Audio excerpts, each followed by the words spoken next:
আপনি কি এমন কোনো বাড়ি কিংবা এমন কোনো জায়গা দেখেছেন যেগুলো দেখলে আপনি বিশ্বাসই করতে পারবেন না যে পৃথিবীতে এমনও বাড়ি রয়েছে এবং এগুলোতে মানুষ বসবাস করে?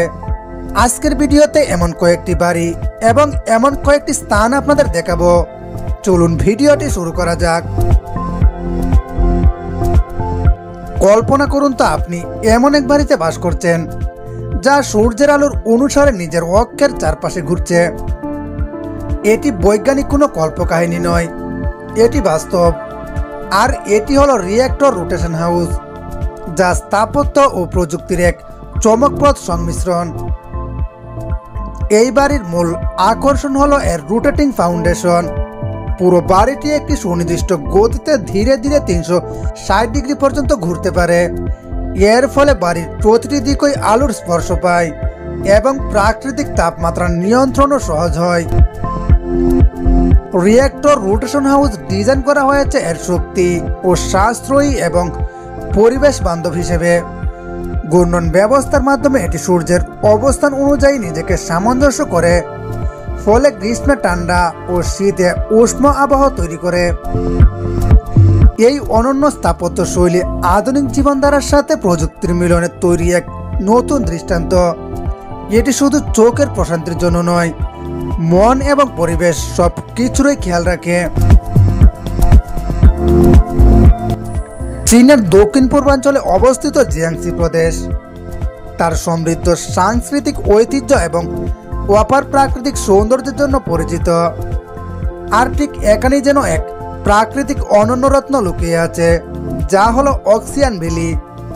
একে শুধু উপত্যকা বললেই ভুল হবে, এটি যেন এক জীবন্ত চিত্রকর্ম, যেখানে রয়েছে পাহাড়, ঝর্ণা, গুহা আর কুয়াশায় ঢাকা বন একত্র হয়ে সৃষ্টি করেছে রূপকথার এক জগৎ।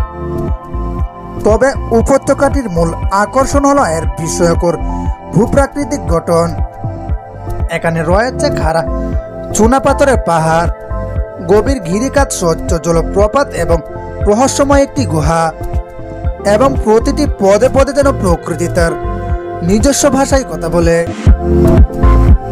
এখানে ট্রেকিং এবং অ্যাডভেঞ্চারের জন্য রয়েছে বিভিন্ন ধরনের রুট। কেউ চাইলে গুহার অন্ধকারেও হারিয়ে যেতে পারেন, আবার কেউ উড়ে যেতে পারেন পাহাড়ের একেবারেই শীর্ষে, যেখান থেকে পুরো উপত্যকাটি যেন হাতের মুঠোয় ধরা দেয়।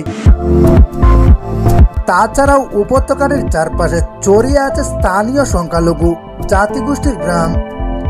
তাদের জীবনযাত্রা, উৎসব এবং ঐতিহ্য অক্সিয়ান উপত্যকায় যুক্ত করেছে এক মানবিক স্পর্শ। ভ্রমণকারীদের জন্য এটি শুধু প্রাকৃতিকই নয়, সাংস্কৃতিক অভিজ্ঞতাও বটে। পাহাড়ি নদীর বুক চিরে বইছে স্বচ্ছ নীল জল, চারপাশে সবুজ গাছপালার সারি, পাখির কুঞ্জন আর নদীর কলকল শব্দে প্রকৃতি যেন নিজেই কথা বলছে। আর ঠিক এই মনোমুগ্ধকর দৃশ্যের মাঝখানে দাঁড়িয়ে আছে এক রহস্যময় ছোট বাড়ি, যার নাম হলো দ্রিনা রিভার হাউস। সার্বিয়ার বাহে শহরের পাশে দ্রিনা নদীর বুকে দাঁড়িয়ে থাকা এই বাড়িটি শুধু একটি স্থাপনাই নয়, বরং এটি প্রকৃতির সঙ্গে মানুষের বন্ধনের এক অনন্য প্রতীক। 1968 সালে কয়েকজন সাহসী তরুণ মিলে গড়ে তোলেন এই ঘরটি। তারা নদীর মাঝখানে একটি বিশাল পাথরের উপর এই কাঠের ঘরটি তৈরি করেন, বিশ্রামের আশায় এবং অ্যাডভেঞ্চারের নেশায়। তবে স্রোতের মুখে দাঁড়ানো এই ঘরটি বারবার ধ্বংস হয়েছে বন্যায়, আবারও ঘরটি তৈরি হয়েছে মানুষের দৃঢ়চেতা মনোবলের জোরে। তাছাড়া এই ঘরটি প্রকৃতির চ্যালেঞ্জ গ্রহণ করে বেঁচে থাকা এক প্রতীক। বারবার ধ্বংস হয়েছে কিন্তু হার মানেনি, নীরবে বলে চলেছে সাহস, স্থিতি আর সৌন্দর্যের গল্প। দ্রিনা রিভার হাউস এখন সার্বিয়ার অন্যতম আইকনিক পর্যটন আকর্ষণ। বিশ্বের নানা প্রান্ত থেকে মানুষ ছুটে আসে এই বিস্ময় দেখতে এবং প্রকৃতির সঙ্গে এই অপূর্ব বন্ধন অনুভব করতে। চীনের দক্ষিণ পশ্চিমাঞ্চল গুইজু প্রদেশের বুকে দাঁড়িয়ে আছে এক বিস্ময়কর পর্বত, যা হলো মাউন্ট ফানজিং, তবে স্থানীয়ভাবে যাকে বলা হয় ফানজিংশান। এটি শুধু একটি পাহাড়ে নয়, বরং এক পবিত্র তীর্থস্থান, প্রকৃতির অলৌকিক সৌন্দর্যের আধার এবং আধ্যাত্মিক এক অভিজ্ঞতার নাম। মাউন্ট ফানজিং এর উচ্চতা প্রায় 2572 মিটার, আর এটি ইউনেস্কো ঘোষিত একটি ওয়ার্ল্ড হেরিটেজ সাইট। এটি চীনের অন্যতম গুরুত্বপূর্ণ বৌদ্ধ ধর্মীয় কেন্দ্র হিসেবে বিবেচিত। তবে এখানকার সবচেয়ে বিখ্যাত আকর্ষণ হল রেড ক্লাউড গোল্ড পিক, দুটি খাড়া পাহাড়ের চূড়ায় দুটি মন্দির, যা একটি সরু সিঁড়ির মাধ্যমে সংযুক্ত। তাছাড়া এই পাহাড়ের চূড়ায় ওঠা এতটা সহজ নয়, প্রায় 8000 ধাপ সিঁড়ি পেরিয়ে পৌঁছাতে হয় উপরের মন্দিরে। কিন্তু যারা ওঠেন তাদের জন্য অপেক্ষা করে জীবনের এক অবিস্মরণীয় অভিজ্ঞতা।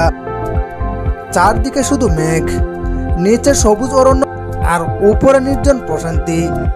তবে ফানজিংশান অঞ্চলটি জীব বৈচিত্র্যে ভরপুর।